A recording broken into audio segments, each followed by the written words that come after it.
Hey people, welcome back to my channel. So in today's video we are going to understand debt to equity ratio part 2.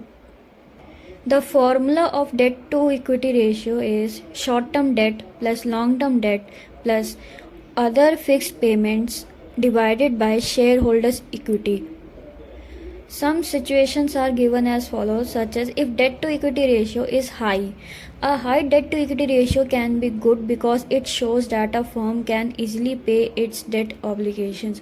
अगर debt to equity ratio high है तो हम ये indicate ही करता है कि firm liable है, firm के पास इतना कैश, इतना उसकी ऑपरेशनल एक्टिविटीज़ है जिस वजह से वो अपने डेट ऑब्लिगेशंस पे कर पा रहा है अच्छे से.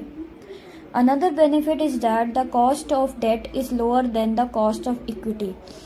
जो डिबेंचर है वो एक टाइप का लोन है जो चीप है यानी कि सस्ता है as compare to equity. Equity महंगा है, equity is expensive as compare to debentures. A high debt to equity ratio can make it more challenging for a company to obtain additional financing in the future, as lenders may view the company as having a high risk of default. Suppose किसी firm का debt to equity ratio high है तो एक type का firm के पास एक challenge बन जाता है कि उनको अपने डेट ऑब्लिगेशंस पूरे करने हैं किसी भी तरह में, और बाई चांस अगर वो अपने डेट ऑब्लिगेशंस फुलफिल नहीं कर पाते, अपने लोन्स रिपेमेंट्स फुलफिल नहीं कर पाते, तो आगे जाके उनको लोन लेने में बैंक से बहुत ज़्यादा दिक्कत होती है. Additionally, high interest payments on the company's debt can eat profits and limit the amount of capital available for growth or expansion.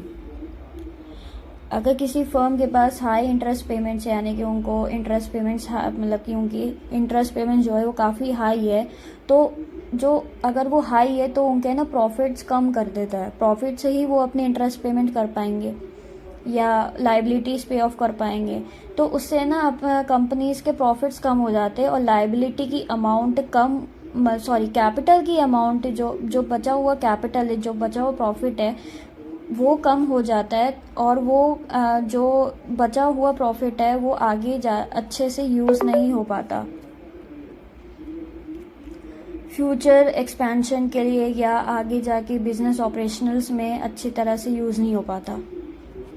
If debt to equity ratio is low, when debt to equity ratio is low, it means that company is using more owned capital than borrowed capital. अगर debt to equity ratio company का कम है यानी कि लो है, तो इसका मतलब ये कि वो इक्विटी ज़्यादा यूज़ कर रहा है एज कम्पेयर टू डिवेंचर्स.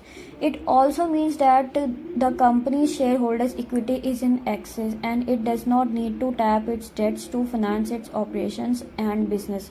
इसका मतलब ये है कि कंपनी के पास इक्विटी कैपिटल ज़्यादा है, एक्सेस में है, इस वजह से कंपनी इक्विटी यूज़ कर रही है और वो डिबेंचर्स को कम टारगेट कर रही है ताकि उसमें कि ऑपरेशनल एक्टिविटीज़ हो जाएं.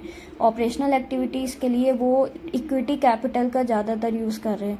अ low debt to equity ratio can indicate that a company has low financial risk and greater financial flexibility.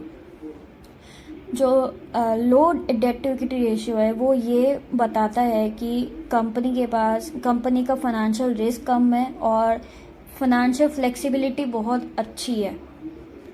If debt to equity ratio is negative, then it means that the company has more liabilities as compared to assets. This situation would be considered extremely risky. अगर company का debt to equity ratio negative है, minus में है, तो इसका मतलब ये है कि कंपनी के पास लाइबिलिटीज़ ज़्यादा हैं एज़ कम्पेयर टू एसेट्स. तो ये सिचुएशन बहुत ही ज़्यादा रिस्की हो जाती है, बहुत ही चैलेंजिंग फेस हो जाता है कंपनी के लिए, और वो कंपनी बंद भी हो सकती है, उसका डिसोल्यूशन भी हो सकता है. A negative ratio is generally an indicator of bankruptcy. उसको बैंकरप्ट भी बोल सकते हैं. It's important to note that a low debt to equity ratio is generally considered favorable, while a high ratio may indicate that a company has a higher financial